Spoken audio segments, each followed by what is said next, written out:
سلام عرض میکنم خدمت کاربران فارسی زبانمون.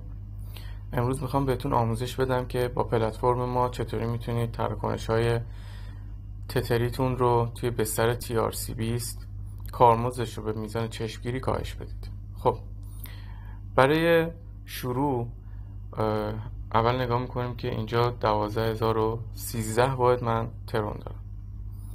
کار کرده این پلتفرم در واقع با انرژی های ترون هست که یک معقوله یه ذره پیچیده ای هست، واردش نمیشم، اما برای یوزر خیلی ساده است، خیلی میتونه راحت این کار رو انجام بده. کافیه وارد سایت ما بشید، tafi.net. یه ذره که پایین بیاین اینجا یه آدرسی برای شما گذاشتیم به نام پلتفرم بیلینگ آدرس. شما این آدرس رو کپی میکنید، سند رو میزنید اینجا. میزان ترونی که باید برای ما انتقال بدید 6 واحد ترون هست.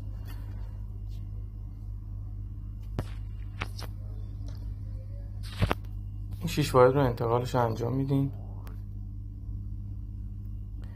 1 دقیقه طول میکشه که این تراکنش کانفرم بشه. حدودا همونجور که میبینید الان شد 12007 واحد ترون توی والت من هستش. خب وقتی تراکنش رو انجام دادید وارد سایت میشید مجدد. این پایین سایت اون آخرین تراکنش هایی که انجام شده رو توی بخش مقابلتون میبینید. بخش بایرش در واقع اینجا اول و آخر والتتون رو مینویسه.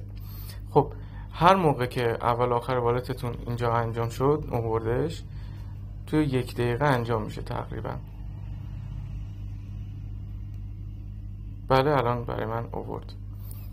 میتونید وارد والتتون بشید. خب ما اینجا یه والت تتر رو انتخاب میکنیم برای تست. رو بخش USDT عددی حالا 20 واحد بهش تتر انتخاب میدیم. همونجور که میبینید الان 13.53 واحد ترون باید از شما کارمزد کم بکنه که این عدد متغیره بین 13.53 تا تقریبا 27 خورده ای متغیره. عملا تا 2 خورده دلار از شما فی میگیره. والت من الان تراست والت هستش. چند تا نکات حتما آخر ویدیو گوش بدید، دقت بکنید به این نکات که به مشکل نخورید. من کانفرم رو میزنم.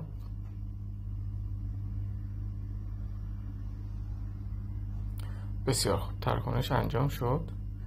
حالا ما اینجا رفرش کنیم، وارد والت ترونمون میشیم، بازم رفرش میکنیم.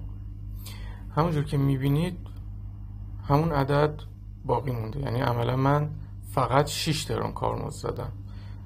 به جز این 6 ترون هیچ کارمزد دیگه ای از من کم نمیکنه.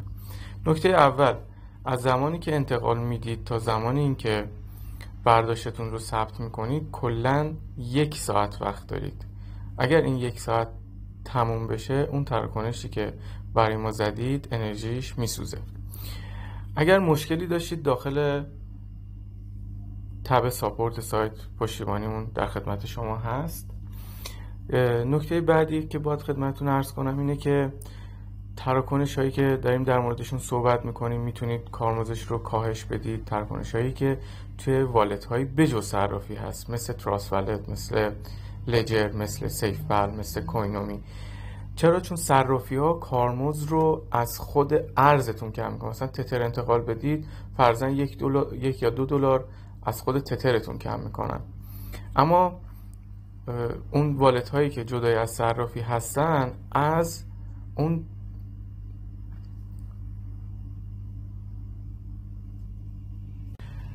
ارز پایتون کم میکنن. و نکته‌ای که آخر باید خدمتتون عرض کنم که اینه برای والت هایی مثل تراست والت که حتما شما باید یه میزان ترون داخلش داشته باشه، یعنی عملا شما باید حداقل 30 ترون داخل والتتون داشته باشید که این تراکنش رو انجام بدید، یعنی عملا باید 36 واحد ترون داشته باشید. 6 واحدش رو برای ما بزنید و اون 30 واحد هم توی والتتون بمونه که تراست والت تراکنش رو انجام بده، وگرنه میگه فی یا کارمزدتون کم هستش، کافی نیست برای تراکنش. خیلی خوشحالم در کنارتون هستیم و ما رو همراهی میکنید. خدا نگهدار.